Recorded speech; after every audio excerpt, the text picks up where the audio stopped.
Assalamualaikum warahmatullahi wabarakatuh. Apa kabarnya anak-anakku sekalian?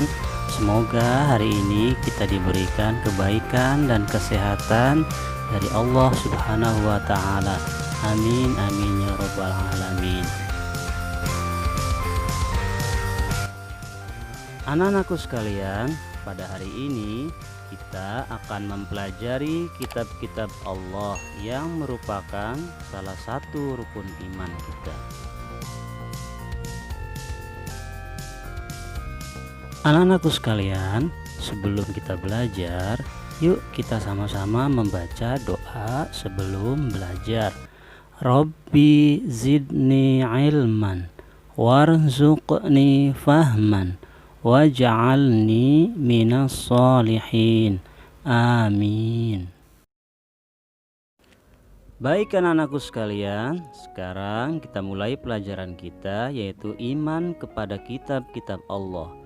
Pengertian iman kepada kitab-kitab Allah adalah mempercayai dan meyakini sepenuh hati bahwa Allah Subhanahu wa Ta'ala telah menurunkan kitab-kitabnya kepada para nabi dan rasul yang berisi wahyu Allah untuk disampaikan kepada seluruh umat manusia. Lalu kitab itu apa? Pengertian kitab yaitu kumpulan wahyu Allah yang disampaikan kepada para nabi dan rasul untuk diajarkan kepada manusia sebagai petunjuk dan pedoman hidup. Lalu adakah perintah Allah untuk mengimani kitab-kitabnya? Perintah Allah untuk mengimani kitab-kitabnya ada dalam Al-Quran, yang artinya, wahai orang-orang yang beriman, tetaplah beriman kepada Allah dan Rasul-Nya dan kepada kitab Allah yang diturunkan kepada Rasul-Nya serta kitab Allah yang diturunkan sebelumnya. Quran Surat An-Nisa ayat 136.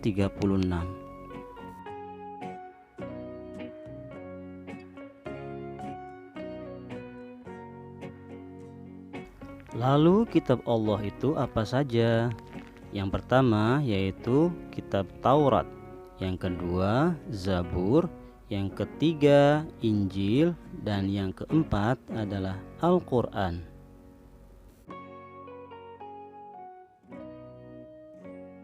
Lalu untuk apa Allah menurunkan kitab-kitabnya?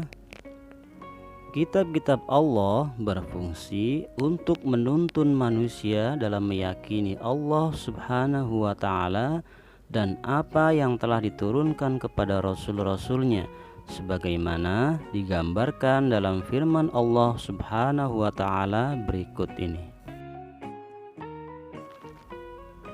Yang pertama, kitab Taurat. Kitab ini diturunkan kepada Nabi Musa alaihissalam sebagai pedoman dan petunjuk bagi Bani Israel. Sesuai firman Allah Subhanahu wa Ta'ala yang artinya, dan kami berikan kepada Musa kitab Taurat, dan kami jadikan kitab Taurat itu petunjuk bagi Bani Israel dengan firman, janganlah kamu mengambil penolong selain aku. Surat Al-Isra ayat kedua. Adapun isi kandungan kitab Taurat meliputi hal-hal berikut. Yang pertama yaitu perintah untuk mengesahkan Allah. Berikutnya larangan menyembah patung atau berhala. Selanjutnya larangan menyebut nama Allah dengan sia-sia. Berikutnya perintah menyucikan hari Tuhan, yaitu hari ketujuh atau hari Sabtu. Selanjutnya adalah perintah menghormati kedua orang tua, larangan membunuh sesama manusia, larangan berbuat zina, larangan mencuri, larangan menjadi saksi palsu, dan larangan mengambil hak orang lain.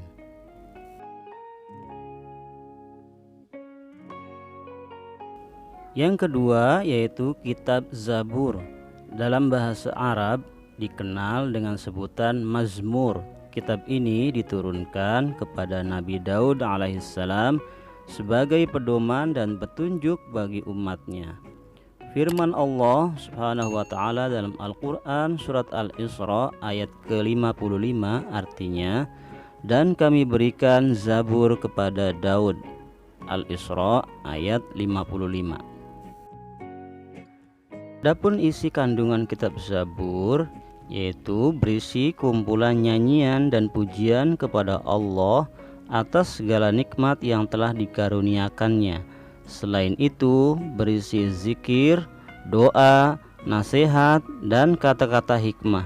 Menurut orang-orang Yahudi dan Nasrani, kitab Zabur sekarang ada pada Perjanjian Lama yang terdiri atas 150 pasal.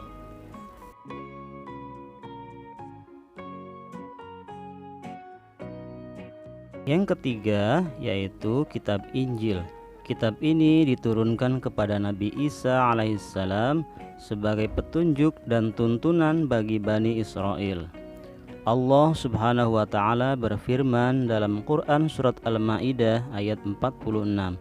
Artinya, dan kami iringkan jejak mereka nabi-nabi Bani Israel dengan Isa putra Maryam, membenarkan kitab yang sebelumnya yaitu Taurat, dan kami telah memberikan kepada kitab Injil, sedang di dalamnya ada petunjuk dan ada cahaya yang menerangi dan membenarkan kitab yang sebelumnya, yaitu kitab Taurat, dan menjadi petunjuk serta pengajaran untuk orang-orang yang bertakwa. Quran surat Al-Maidah ayat 46.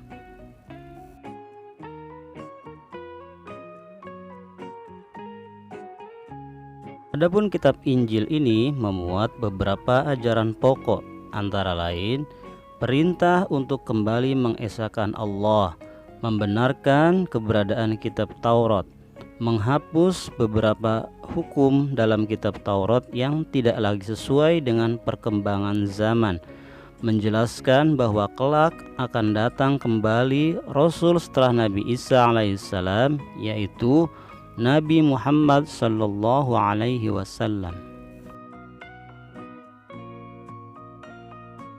Dan yang keempat yaitu kitab Al-Qur'an. Kitab suci Al-Qur'an diturunkan kepada Nabi Muhammad sallallahu alaihi wasallam untuk dijadikan petunjuk dan pedoman bagi seluruh umat manusia, bukan hanya untuk bangsa Arab saja. Sebagaimana firman Allah Subhanahu wa taala dalam Quran surat Al-Furqan ayat pertama, artinya Maha suci Allah yang telah menurunkan Al-Furqan kepada hambanya agar dia menjadi pemberi peringatan kepada seluruh alam. Secara pokok, isi Al-Quran meliputi hal-hal sebagai berikut. Yang pertama yaitu akidah atau keimanan. Berikutnya adalah ibadah, baik ibadah mahdhah maupun ghairu mahdhah. Akhlak seorang hamba kepada Khalik atau pencipta, kepada sesama manusia, dan kepada alam sekitarnya. Muamalah yaitu hubungan manusia dengan sesama manusia. Kisah yaitu cerita nabi dan rasul, orang-orang soleh dan orang-orang yang ingkar. Semangat mengembangkan ilmu pengetahuan.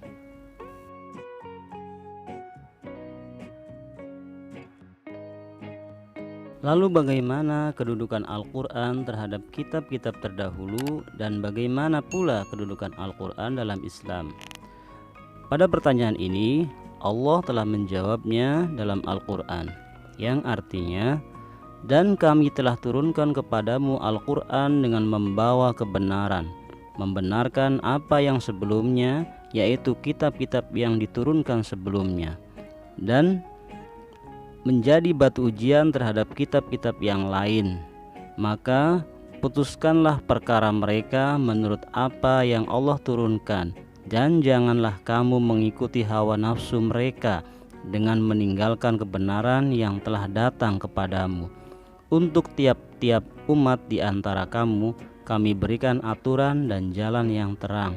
Sekiranya Allah menghendaki, niscaya kamu dijadikannya satu umat saja. Tetapi Allah hendak menguji kamu terhadap pemberiannya kepadamu. maka berlomba-lombalah berbuat kebaikan. Hanya kepada Allah lah kembali kamu semuanya. Lalu diberitahukannya kepadamu apa yang telah kamu perselisihkan. Quran Surat Al-Ma'idah ayat 48.